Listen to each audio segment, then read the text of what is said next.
Good evening. Welcome to the New School. Welcome to this extraordinary panel. My name is Fabio Parasecoli, and I'm the coordinator of the Food Studies program here at the New School. Before we start with tonight's program, I'd like to say a few words about what we're doing here at the New School in terms of food and food-related activities. The Food Studies program started in 2008 and has developed into a nice set of courses that cover issues from history to politics to media to environment to health.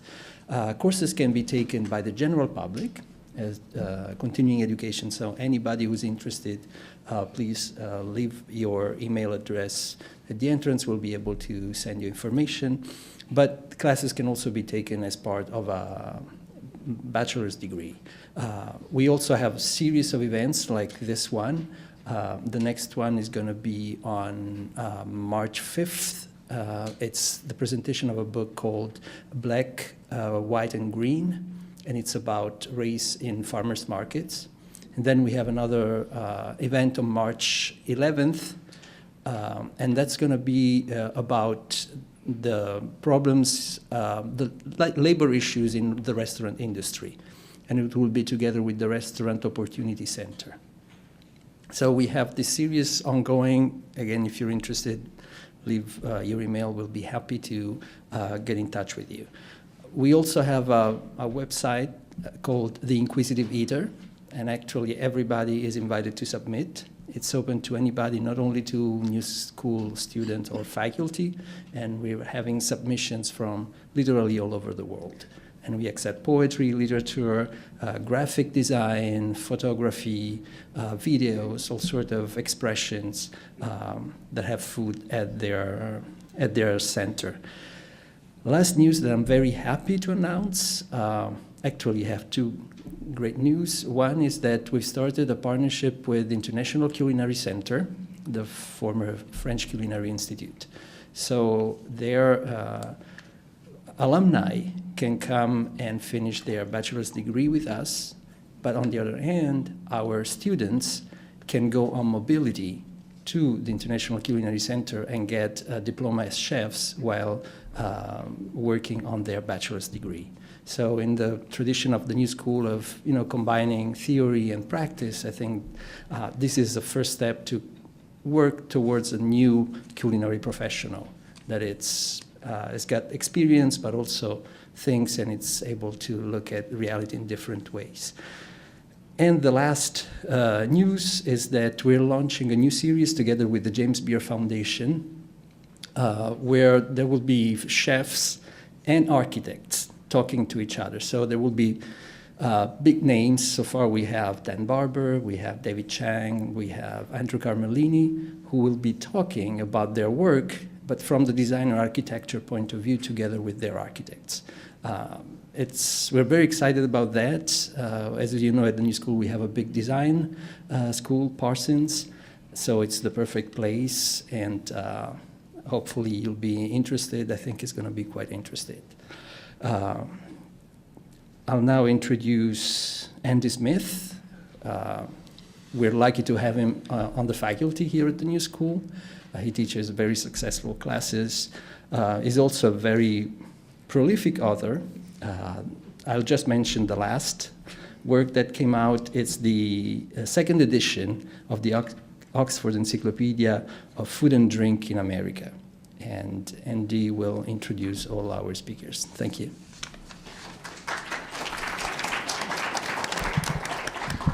Thank you very much, Fabio. And I want to thank all of you for coming on this chilly, wintry evening. I was a little worried about it, not because of the temperature, but because Marion Cunningham, who's always been a hero with me, in large part because I'm from the West Coast, and out there she is considered a saint. I just wanted you all to be aware of that. And so few people were aware of her on the East Coast, and so I was a little concerned whether people would. But I do have a question that I want to ask all of you right now. Did any of you know her? Okay. At the end of the panel, after our discussion, we will give you the opportunity, if you've had a story about her that you would like to tell briefly, we would like to incorporate that into our videotape. So if you want to think about that, we would love to incorporate that in, simply because a lot of people had experience with her, and those experiences we want to preserve if we can. So that's it. We are videotaping this. If you do have your cell phone, we would appreciate that you turn it off or put it on airplane mode at this point. And when we do have opportunities to talk a little later, you will have an opportunity to ask our panelists questions. These three panelists are extraordinary in their own right, in addition to all of their knowledge that they have about Marion Cunningham. Our first speaker will be Laura Shapiro. Laura has been a journalist for, well, I was going to say many years, but she's so young, you wouldn't believe that. So she started when she was 3, just like all of us did. So I just want you to know that. She has 3 wonderful books out: Perfection Salad, Stand Facing the Stove, and her latest biography of Julia Child. We just happen to have...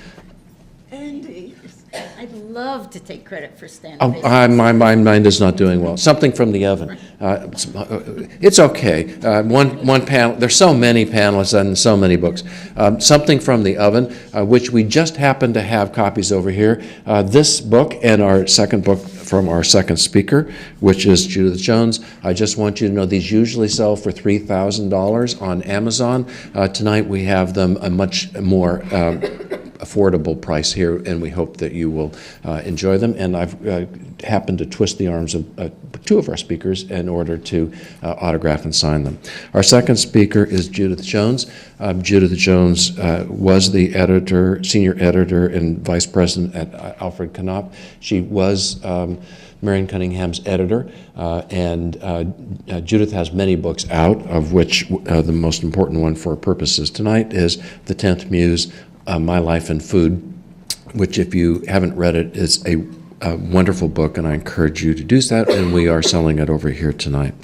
Our third speaker initially was Barbara Kafka, and she wished me to apologize. She is not feeling well and was unable to make it tonight, but thankfully we have someone who actually is extremely knowledgeable about Marion Cunningham, and we should have invited in the first place, and that happens to be Anne Mendelson, who was the real author of Stand Facing the Stove. Now, I just wanted to know, I just wanted to see whether any of you were paying attention when I was saying that, and so none of you smiled at that. So in any case, unfortunately, because the replacement just occurred 2 days ago, we were not able to get her 2 books, one, Stand Facing the Stove, and her other book on milk, which I've used in my classes and find a marvelous book. So I thank all of you for coming.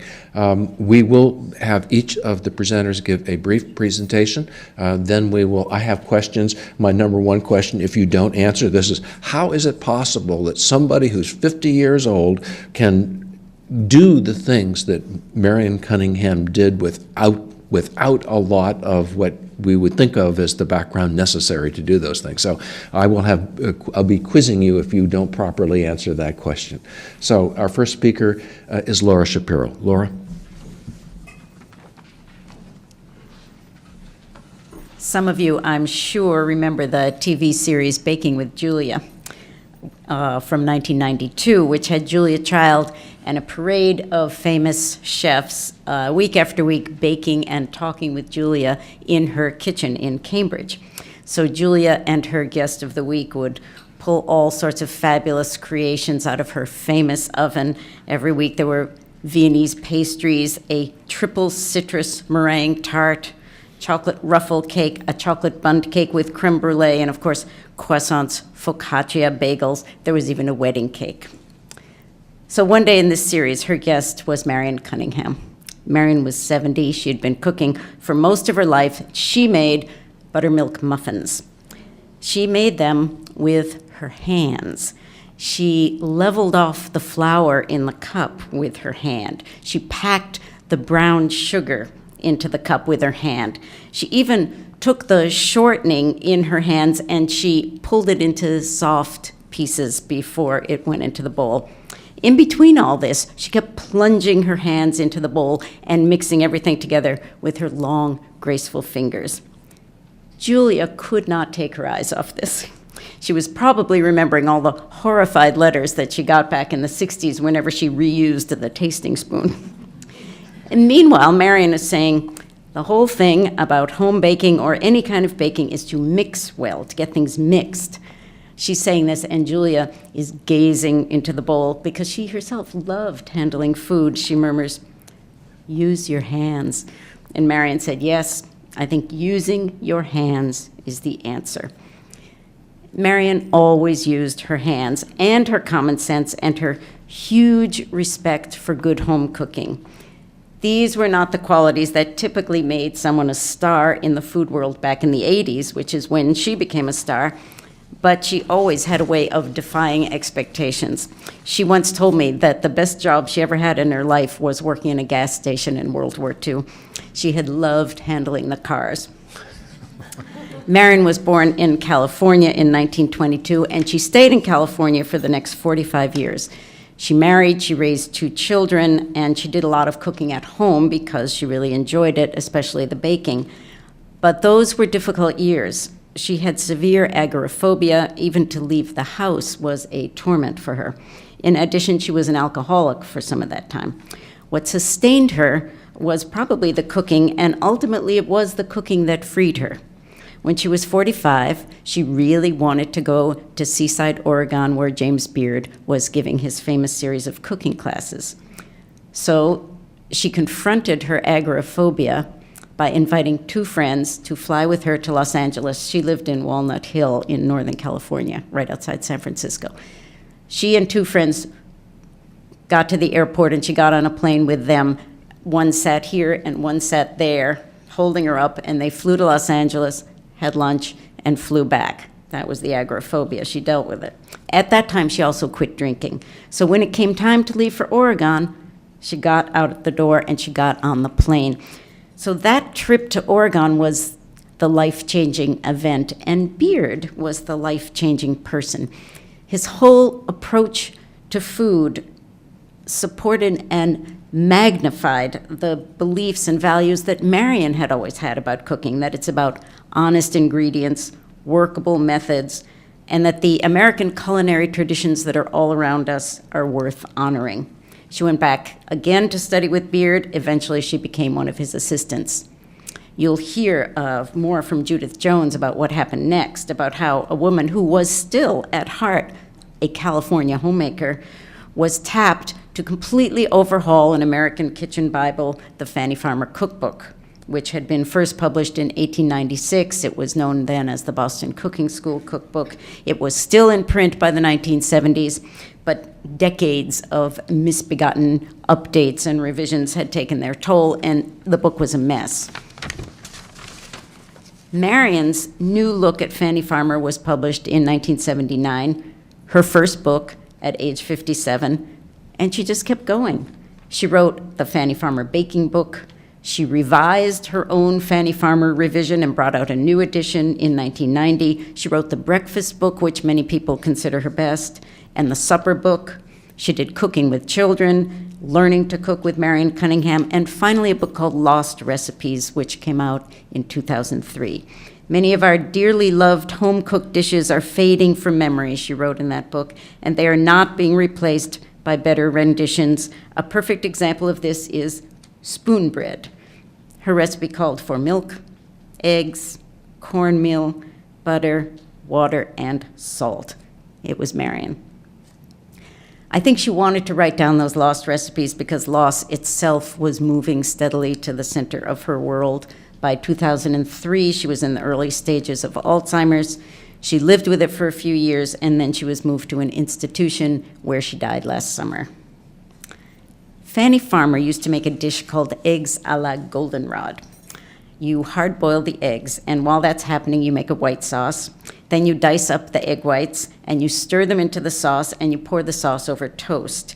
Then you take the yolks, and you sieve them, so there's a little flurry of golden dust over the white. In 1896, a garnish of toast points was appropriate.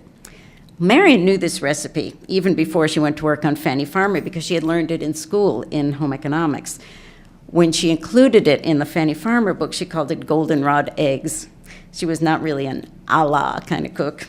And she published it again in the Fannie Farmer revision, and she also couldn't resist putting it in the breakfast book, where she writes, "I was very taken with this dish." It is easy to imagine Marion Cunningham sitting down to a breakfast of eggs a la goldenrod. Once in the 1980s, I was invited to her house for lunch with a bunch of other food writers. So this is the 80s. It's the era of very, very conscientious, ingredient-based California cuisine. That was when you first saw goat cheese on pizza, fresh fava beans piled in front of you, little heads of radicchio grilled, and everything had to be from the most exemplary fields, preferably within walking distance of your plate. So Marion had all the food writers over, and the dish that had pride of place when we all walked in was a tomato aspic. She made it the regular, heartfelt American way. She made it with tomato juice and gelatin. If there was one thing she had no interest in, it was culinary style for the sake of more culinary style. She believed in ordinary home cooking done really well because it had saved her life. She believed it could save everyone's.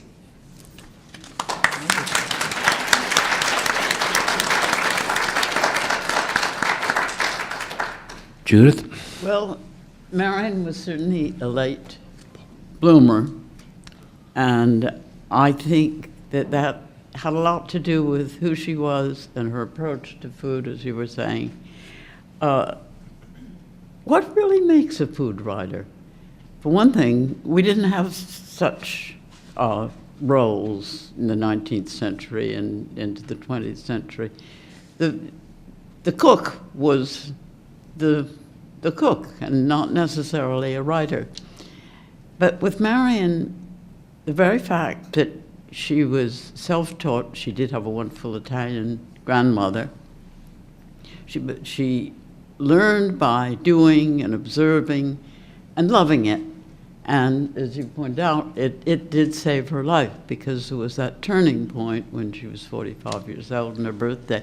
As I heard the story, she came back, walked into her house with her husband and 2 children and said, "I've just been to Los Angeles," and they almost fainted.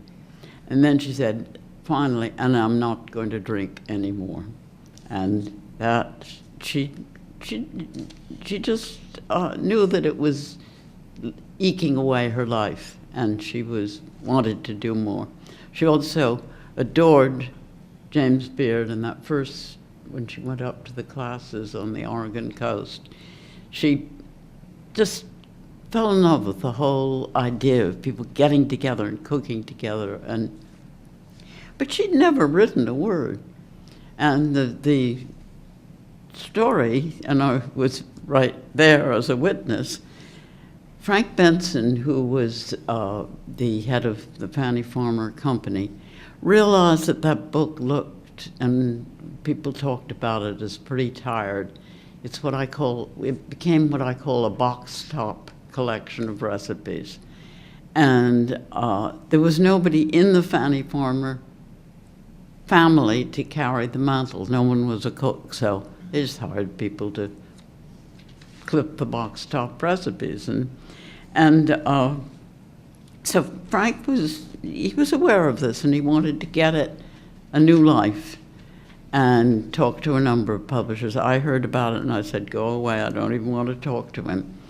And but he was persuasive, so we talked, and I said I wouldn't touch it unless we could just from top to bottom rewrite it and create a new Fannie Farmer for the 20th century. He said, "Good, who would you get?" Well, I was stumped. That was a big job. So, of course, I called James Beard. Whenever you were stumped, you called James Beard and you got an answer. And he said, "Well, come on down. I'll show you some letters I've got." And these were letters that Jim and Marion, hardly really knowing each other, but over the years, just they talked together in these letters. And I loved the voice. She'd still say things like, "Oh, that's a nifty idea." And she didn't pick up the jargon of the day. She was who she was. And I find this extraordinarily important in a food writer, because usually they have some specialty, and the only way that they're going to make you understand it is to make you taste it, feel it, have the confidence to judge it and correct, play with it. And Marion knew instinctively all of these things. And I love the way she would describe what you were going to do with it the next day. I mean, I think I got her to do that, as a matter of fact, because it always irritates me that the cookbooks don't have, next day, make a delicious cold salad with the gribiche sauce or something. Anyway, it just was natural to Marion. And her life changed. She just took off. She found that she could write, particularly with my prodding, and she just never looked back. The interesting thing about Frank Benson was that after he had talked to me and said, well, who would you get? I sent Marion's name and some credentials. He said, I'll come, bring her to New York and I'll come down and meet her. And we sat in my office and got to be about 12:30. And he said, I'd like to take you ladies to lunch. It was so New England. And we said, fine. So we went to a little French restaurant down the street. And he said, now, would you like a cocktail before your lunch? And Marion said, oh, not for me. I'm an alcoholic. And I thought, uh-oh. And some years later, I talked to Frank, and he said, that was the moment I knew she was for us. And she just had that ability to be absolutely straight and to use it as her descriptive force of teaching you, enabling you. I think so many Americans are afraid of failure, but you always said you felt that hand holding you and daring you to do this and do that. And I thought it was wonderful when she wanted to begin to teach children and also the elderly, people who were suddenly alone for the first time, and that's a huge population in this country. And she had some lessons for some of these elderly types. There were never more than about 6 or 8 people in her kitchen. And she had this guy who was interested, but asking a lot of questions. And he said, finally, you know what I don't get is the way people write cookbooks. I mean, I read, toss the beans into the bowl. So I thought, well, I could do that. I'll put the bowl at this end of the kitchen, and I'm here, and see how I come out. I thought maybe they needed aerating along the way. Now, when I told Julia that story, she said, get that man out of the kitchen. But this was Marion's story, and she had that dear fellow in several classes, and I think she finally got him to throw something into the bowl and get it a little closer. But that sort of immediate instinct for that person and respecting it, and that comes through. And as I say, I think it's very important because people are nervous in the kitchen and alone. Anyway, we had some great times together, as you can imagine, and Marion was just a part of our life. She loved dogs the way I did, and she came up to Vermont, and always searching for new things and understanding them. And she got to be a better and better writer. It just evolved. She had one thing that I think is very important, and few people have it.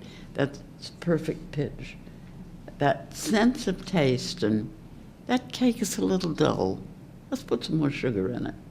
And it magically transformed it. And that's what we all want to do. And I think it's important to learn that lesson and do it ourselves. It's much more fun, even if you ruin the cake. So you can ask me some questions, because I'm sure I like to just talk and rather than write it out. So ask questions later. Thank you.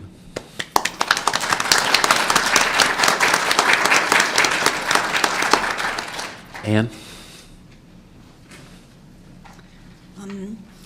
Marion Cunningham, seen in person, cut quite a figure. I first saw her at a book party 20-some years ago, and I asked Knock Waxman, the bookseller, "Who is that woman?" And he told me, and he grinned and said, "You don't see too many cookbook writers who look like that." You sure don't. She was extraordinarily beautiful. But I don't think she cared much about cutting a figure. She was easily the most beautiful woman in the room. I guess she was then in her late 60s. And she didn't seem to be making any effort to look more chic or more important than anybody else. She looked absolutely natural and at ease, as if she was just quietly being herself. That quality of appearing to be quietly, sensibly natural, just oneself, was a rare gift even then for food celebrities, and has got a lot rarer since. It makes you think there's something to be said for coming to celebrity only in or after middle age, when you and your psyche already have a certain track record together. Because Marion Cunningham didn't set out to be a culinary celebrity. She'd hardly even met one until she had, by force of will, conquered severe agoraphobia and alcoholism, and at the age of 45, bravely set off from her home in Walnut Creek, California, to take cooking classes with James Beard in Oregon.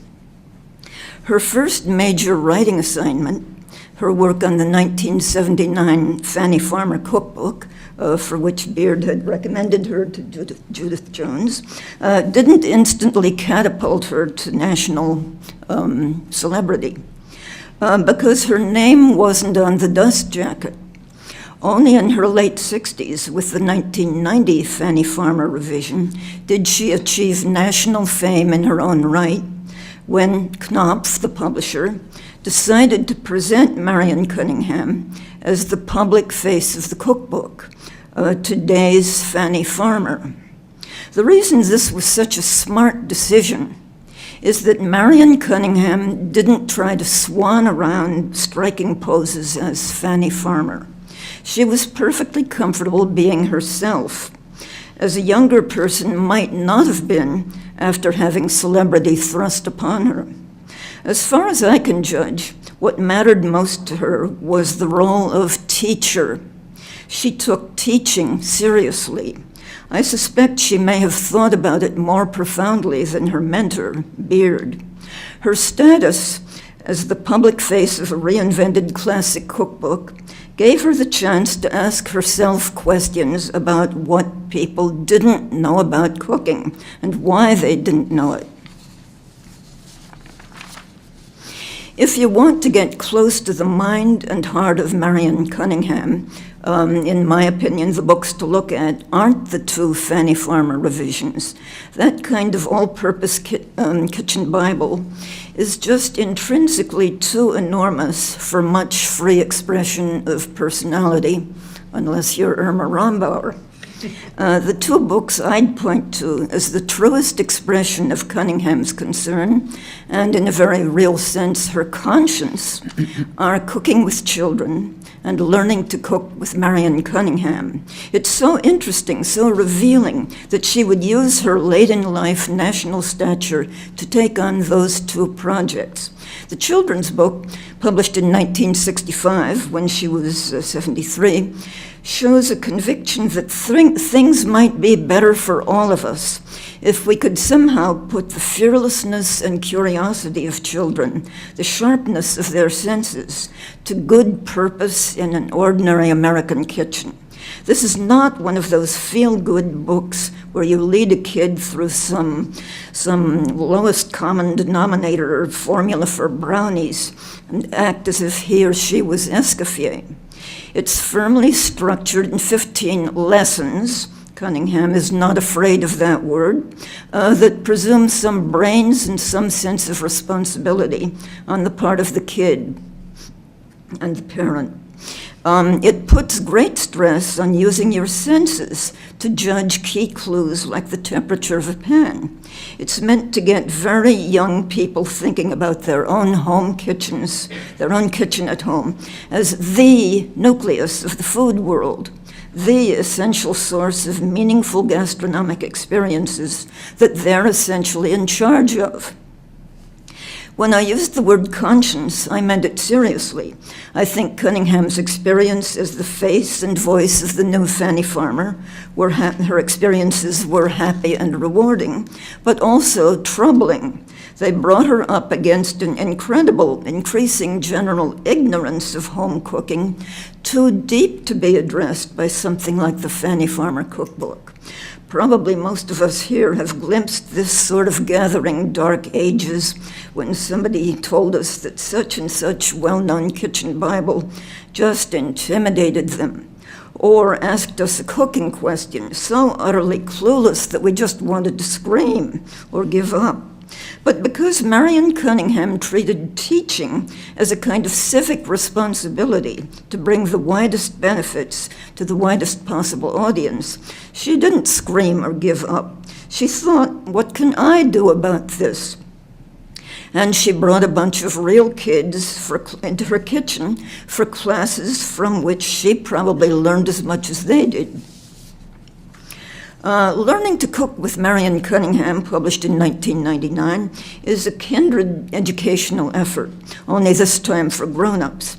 She started giving cooking lessons, as Judith said, to groups of absolutely clueless, ignorant adults with nothing in common except that they wanted to learn.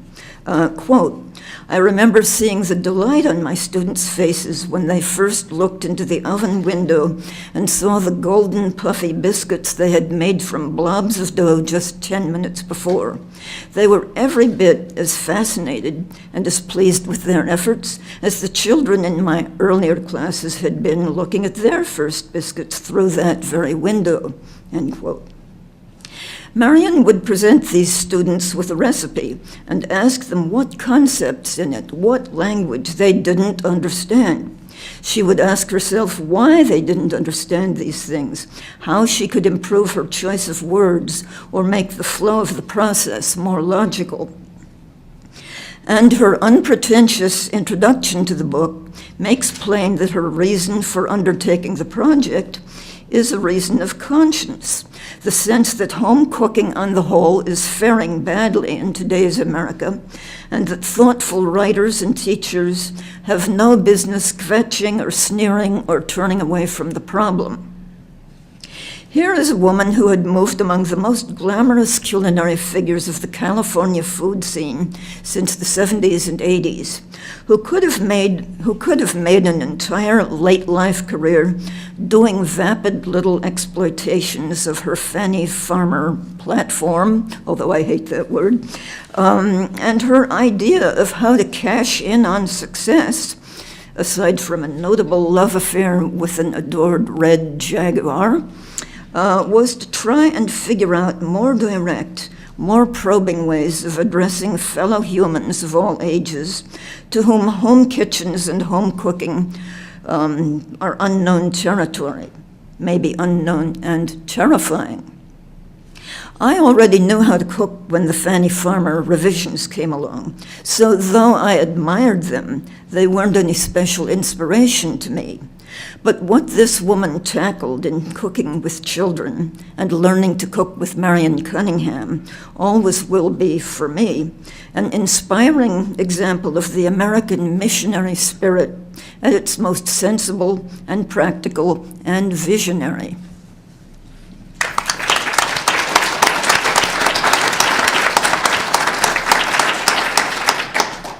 Wow. I have a few questions. I have many questions, but I'm only going to ask two. First question, each of you have mentioned the relationship between Marion Cunningham and James Beard. Do you want to talk a little more about that?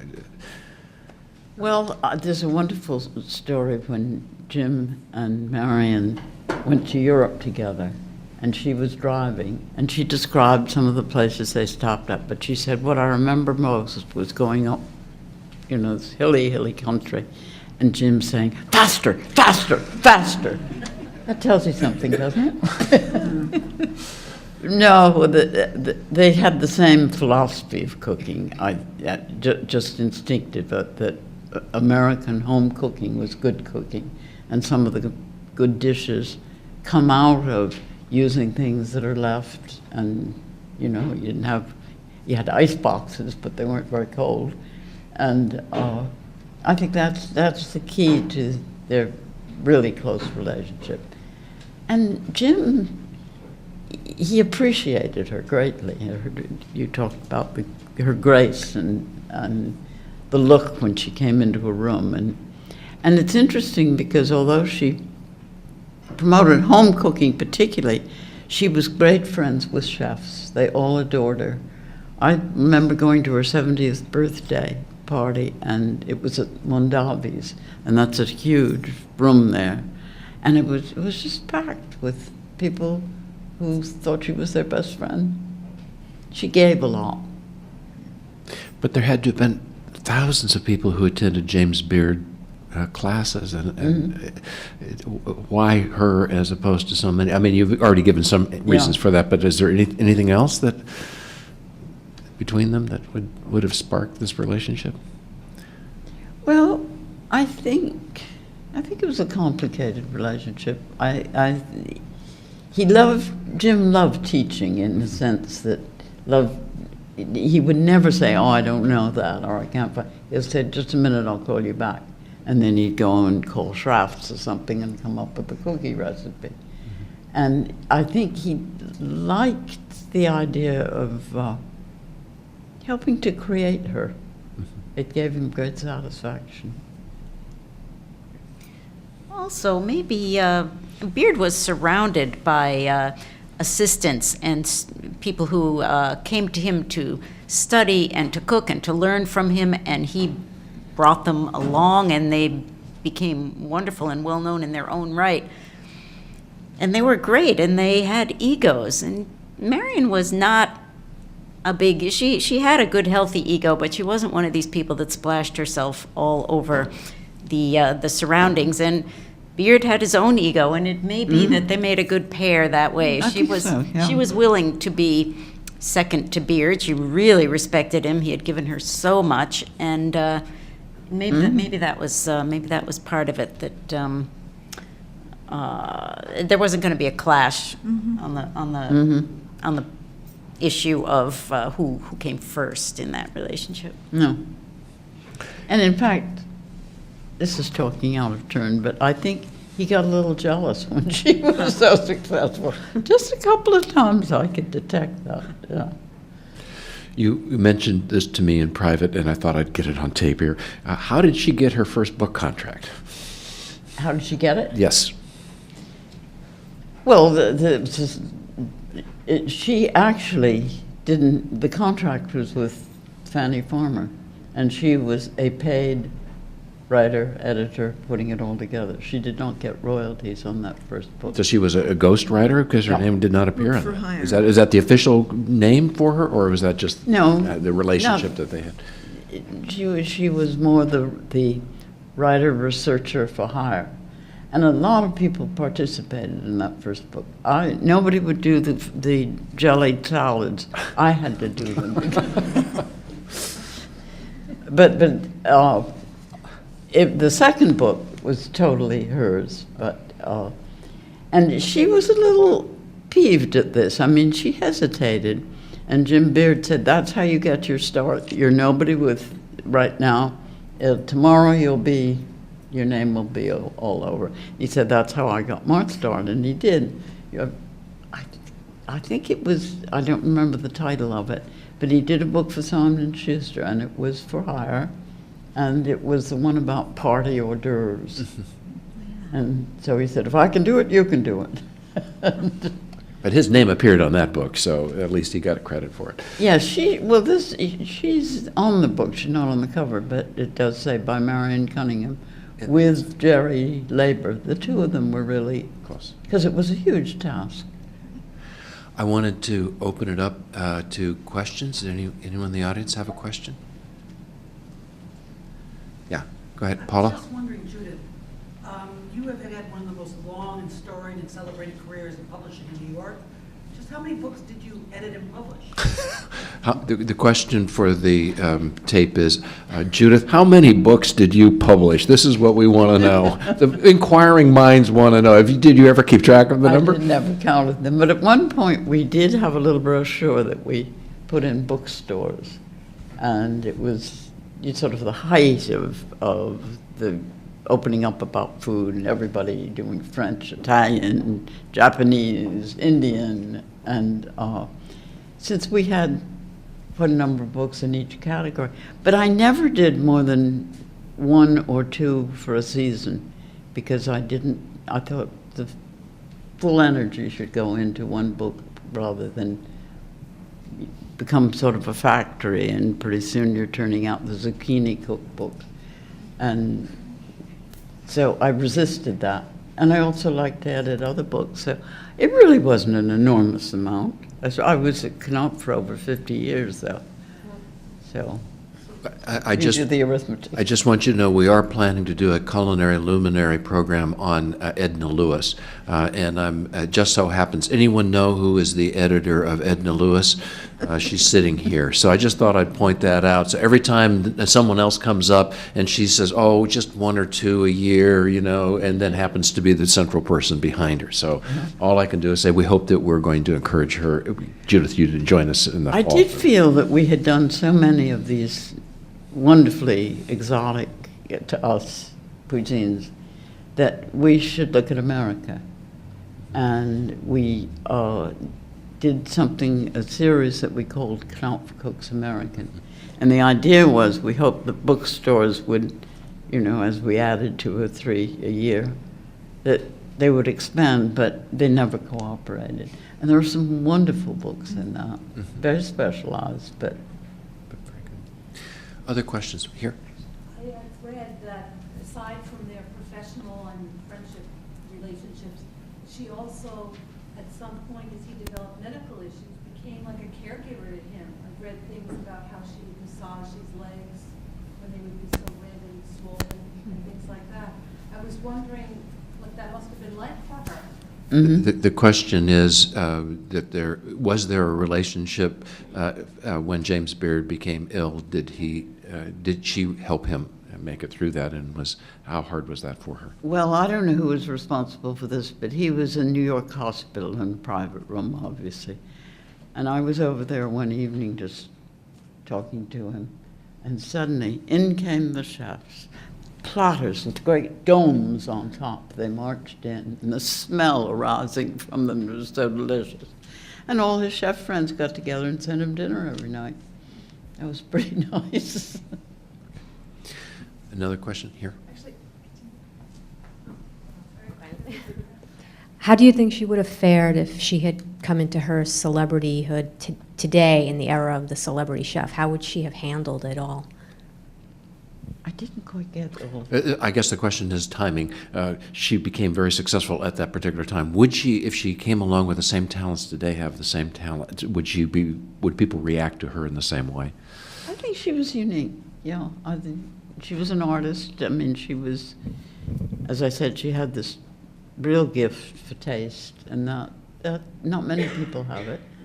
So the era of the celebrity chef is not as exciting as the era of the funny thing is that neither Jim Beard nor Marion was very good on television. They were, as soon as the camera focused on them, they became, Marion became nervous, and Jim became self-conscious. He played the actor, and it was pretty corny.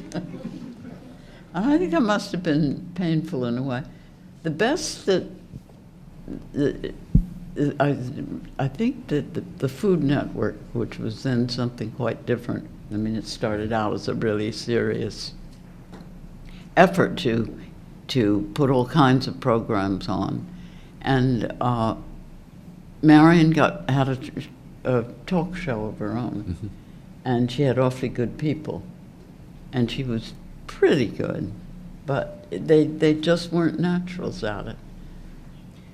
Okay. I don't see her. I think it's a good question. I don't see her breaking through in this day and age for a lot of the reasons that Anne especially pointed out. She was a real teacher, an incredibly sensible, no-nonsense person, and that is not what you see among the celebrities today. No, you certainly don't. She came to the fore with that kind of cooking and as a writer, and it's not a combination that's going to make you a star at this moment. No, she wasn't about who's making the biggest noise. No, and she felt uncomfortable about that. Another question. We produced the 65 shows with Marion Cunningham on the Food Network in the days that I ran it, and my wife was the producer. Can you come up here and yes. talk about that? Just come up to the front so we can get that, and give us your name. She's the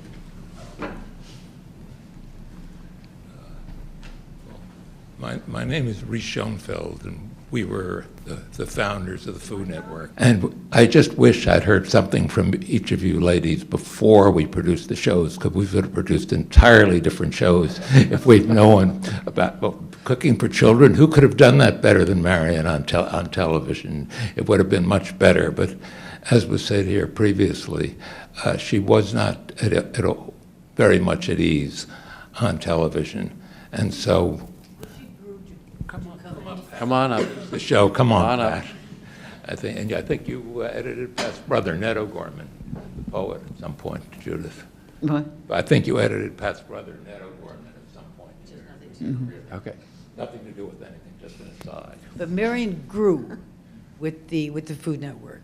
She was, It's okay. Just put it closer. Yeah, good. she grew and she got better because she got so involved in the food and in teaching about the food and talking. And it was her company, her companion, her lover, when she was talking about making a certain dish.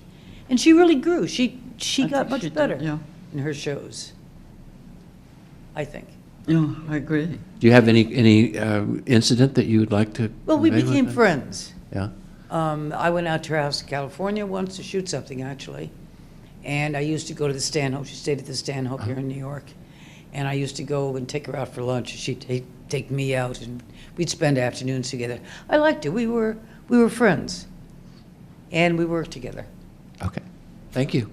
No, I agree with you. When she had something to do on the show, she became Yes. more relaxed. I did a couple with her, and we just made supper together and talked. Yeah. And I think she forgot about that audience out there. Absolutely. Yeah. Absolutely. There's one thing I would like to suggest, that somebody in the room, namely Mr. Smith, go to the Food Network and ask them to give him the 65 shows. Well, this is merely a suggestion that you go to the Food Network and try to get those 65 shows, which they've never replayed, and put them here in your library.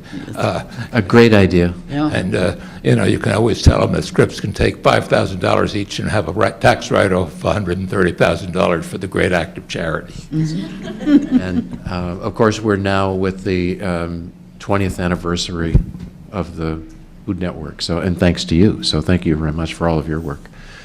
Does anyone else have a comment that they would like to, who knew Marion Cunningham and would like to make? Please do. And you have to please give us your name.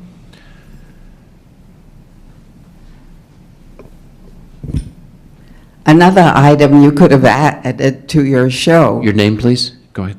Your name? Carol Brock. Thank you. In '76, Les Dames d'Escoffier was started, and at our very first black tie dinner, Julia Child was a guest of honor, and to get publicity, we decided to make her a grande dame. But it was such a good idea, we continued. And Edna Lewis became one, MFK Fisher. In '92, international, we became international when we had 5 chapters.